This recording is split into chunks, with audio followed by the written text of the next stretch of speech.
شروع اللہ کے نام سے جو بڑا مہربان اور نہایت رحم کرنے والا ہے۔ ایک ایسی رات جس میں انسانی زندگی کے متعلق بہت سے اہم فیصلے کیے جاتے ہیں۔ کون مرے گا اور کون جیے گا،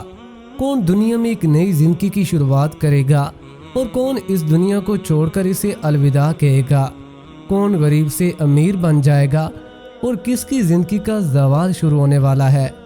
شب برات کیا ہے اور اس رات میں نامہ اعمال کیوں تبدیل کیے جاتے ہیں، اور اس رات میں انسانوں کے بارے میں کون کون سے اہم فیصلے کیے جاتے ہیں۔ اگر خدا نخواستہ ہمارا نام بھی مردہ لوگوں کی لسٹ میں لکھ دیا گیا ہو تو ہمیں کیا کرنا چاہیے؟ اس رات کتنے لوگوں کی مغفرت کی جاتی ہے، اور وہ کون سے بدبخت لوگ ہیں کہ جن کی اس رات بھی مغفرت نہیں کی جاتی؟ اور نبی کریم صلی اللہ علیہ وآلہ وسلم نے اس رات میں کون کون سے اعمال کرنے کے بارے میں ارشاد فرمایا ہے، اور بحیثیت مسلمان ہمیشہ ہمیں شب برات کو کس طرح سے گزارنا چاہیے؟ ان تمام سوالات کے جوابات قرآن و حدیث کی روشنی میں بیان کیے جا رہے ہیں۔ محترم ناظرین، شبان المعظم کی 15ویں رات کو شب برات کہا جاتا ہے۔ شب رات کو کہتے ہیں اور رات کے معنی ہے بری ہونا، کیونکہ اس رات مسلمان اللہ کے حضور اپنے گناہوں کی توبہ کر کے اپنے گناہوں سے بری ہوتے ہیں اور اللہ کی بارگاہ میں اپنے گناہوں کو چھوڑنے کا عہد کرتے ہیں، تو اللہ اپنی رحمت کے صدقے سے بے شمار لوگوں کو جہنم سے آزادی دیتے ہیں۔ اس لیے اس رات کو شب برات یعنی جہنم سے آزادی کی رات کہتے ہیں۔ حضرت عطار بن یسار رضی اللہ تعالیٰ عنہ بیان کرتے ہیں کہ لیلۃ القدر کے بعد شعبان کی 15ویں رات سب سے افضل رات ہے، اور اس رات کو اللہ تعالیٰ نے فرشتوں کے لیے عید کا دن مقرر کیا ہے۔ جس طرح سے اللہ تعالیٰ نے زمین پر رہنے والے مسلمانوں کو 2 عیدیں عطا فرمائی، اسی طرح اللہ تعالیٰ نے آسمان والوں کے لیے بھی 2 عیدیں مقرر کر رکھی ہیں، ایک شب برات اور دوسری شب قدر۔ انسان چونکہ یہ دونوں عیدیں دن میں مناتے ہیں، جبکہ فرشتے یہ دونوں عیدیں رات کو مناتے ہیں۔ اللہ تعالیٰ نے ان دونوں راتوں کو فرشتوں کے لیے عید اس لیے مقرر کیا کیونکہ انسان رات کو سو جاتا ہے، جبکہ فرشتے رات کو سوتے نہیں ہیں، اور وہ ہر وقت اللہ تعالیٰ کی عبادت میں مصروف رہتے ہیں۔ شب برات کے متعلق اللہ تعالیٰ قرآن پاک میں ارشاد فرماتے ہیں، قسم ہے اس روشن کتاب کی، بے شک ہم نے اسے برکت والی رات میں اتارا، بے شک ہم ڈر سنانے والے ہیں، اس میں بانٹ دیا جاتا ہے ہر حکمت والا کام۔ اس آیت کریمہ کی تفسیر میں مفسرین لکھتے ہیں کہ اس شب سے مراد شب قدر جو شب برات ہے، اور حضرت اکرمہ رضی اللہ تعالیٰ عنہ اور دیگر مفسرین بیان کرتے ہیں کہ لیلۃ المبارکہ سے مراد شب برات ہے۔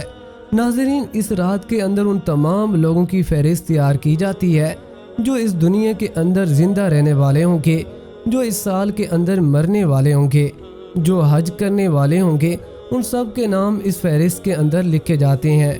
اس فہرست میں درج ہونے والے احکام میں ذرا برابر بھی کمی کوتاہی نہیں کی جاتی۔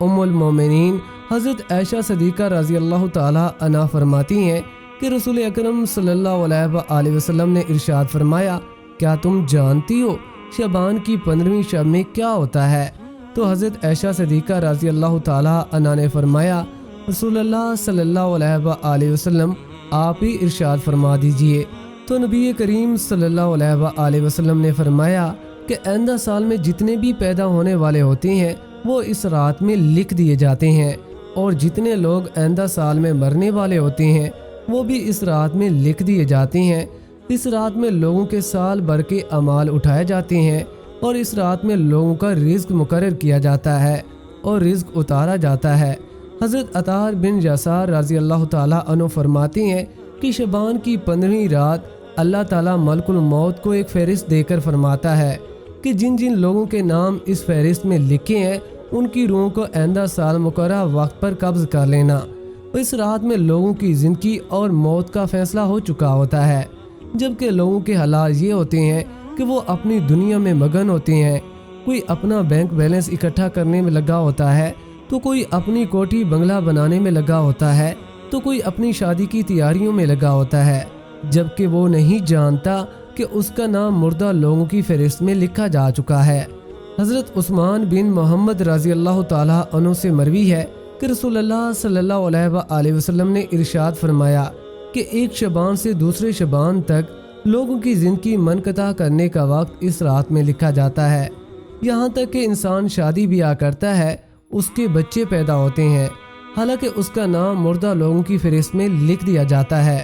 محترم ناظرین، شب برات کی ایک خصوصیت یہ بھی ہے کہ اس رات میں اللہ تعالیٰ بے شمار لوگوں کی بخشش فرماتا ہے، جیسا کہ حضرت عائشہ صدیقہ رضی اللہ تعالیٰ عنہا بیان فرماتی ہیں کہ ایک رات میں نے نبی کریم صلی اللہ علیہ وآلہ وسلم کو اپنے پاس نہ پایا تو آپ صلی اللہ علیہ وآلہ وسلم کی تلاش میں نکلی۔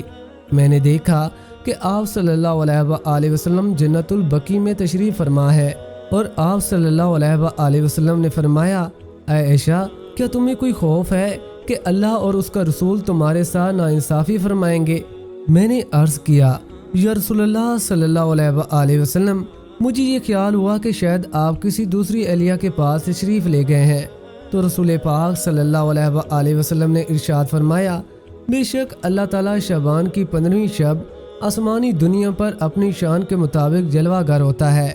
قبیلہ بنو کلب کی بکریوں کے بالوں سے بھی زیادہ لوگوں کی مغفرت فرماتا ہے۔ حضرت ابو بکر صدیق رضی اللہ تعالیٰ عنہ سے روایت ہے کہ رسول اکرم صلی اللہ علیہ وآلہ وسلم نے ارشاد فرمایا، شعبان کی 15ویں شب میں اللہ تعالیٰ آسمانی دنیا پر اپنی شان کے مطابق جلوہ گھر ہوتا ہے اور اس شب میں ہر کسی کی مغفرت فرما دیتا ہے، سوائے ان لوگوں کے جو شرک کرنے والے ہوں، بغض رکھنے والے ہوں۔ جبکہ ایک دوسری روایت میں آتا ہے کہ نبی کریم صلی اللہ علیہ وآلہ وسلم نے ارشاد فرمایا، اللہ تعالیٰ اپنے رحم و کرم کے سبب شعبان کی 15ویں شب میں تمام لوگوں کی بخشش فرما دیتا ہے، سوائے ان لوگوں کے جو شرک کرنے والے ہوں اور کینہ رکھنے والے ہوں۔ حضرت عبداللہ بن عمر بن عاص رضی اللہ تعالیٰ عنہ سے روایت ہے کہ نبی کریم صلی اللہ علیہ وآلہ وسلم نے ارشاد فرمایا کہ شعبان کی 15ویں شب میں اللہ تعالیٰ اپنی رحمت سے 2 اشخاص کے علاوہ سب کی مغفرت فرما دیتا ہے، ایک وہ شخص جو کینہ رکھنے والا ہو اور دوسرا وہ شخص جو کسی کو ناحق قتل کرنے والا ہو۔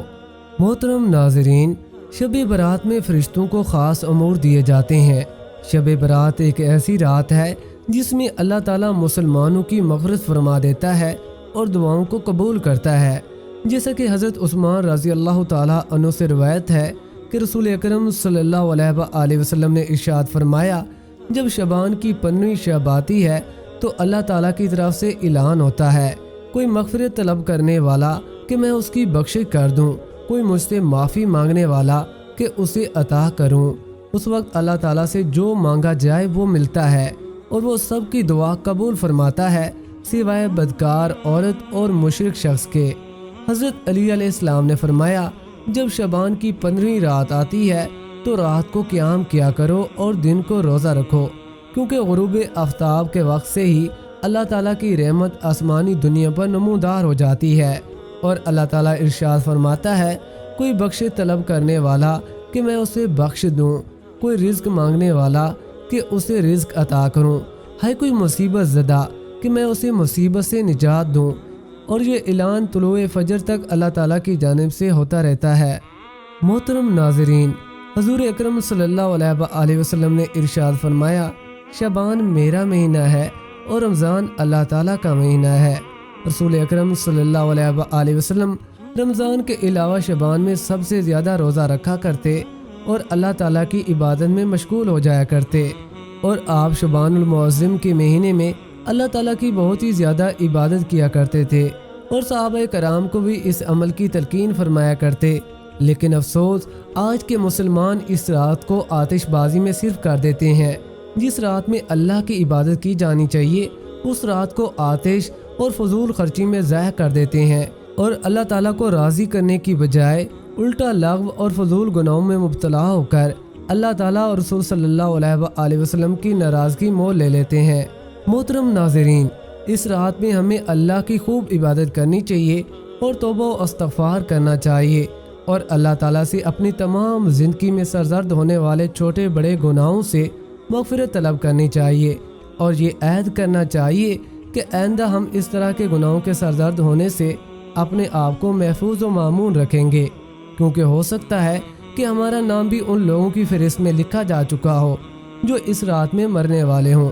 اس شبان کو اپنی زندگی کا آخری شبان تصور کر کے ہمیں اس رات کو اللہ کی یاد میں گزارنا چاہیے اور آئندہ گناہوں کے ارتکاب سے پکی سچی توبہ کرنی چاہیے۔ اللہ عز و جل سے دعا ہے کہ تمام اہل ایمان کی مغفرت فرما کر ہمیں جنت الفردوس میں اعلیٰ و عرفہ مقام عطا فرمائے اور ہمیں نبی اقدس محمد صلی اللہ علیہ وآلہ وسلم کی غلامی میں جگہ عطا فرمائے، آمین یا رب العالمین۔ محترم ناظرین، اگر میری آج کی یہ معلوماتی ویڈیو آپ کو پسند ہی ہو تو براہ کرم اس ویڈیو کو لائک اور شیئر ضرور کیجیے گا۔ ملتے ہیں اگلی ویڈیو میں، تب تک کے لیے اللہ نگہبان۔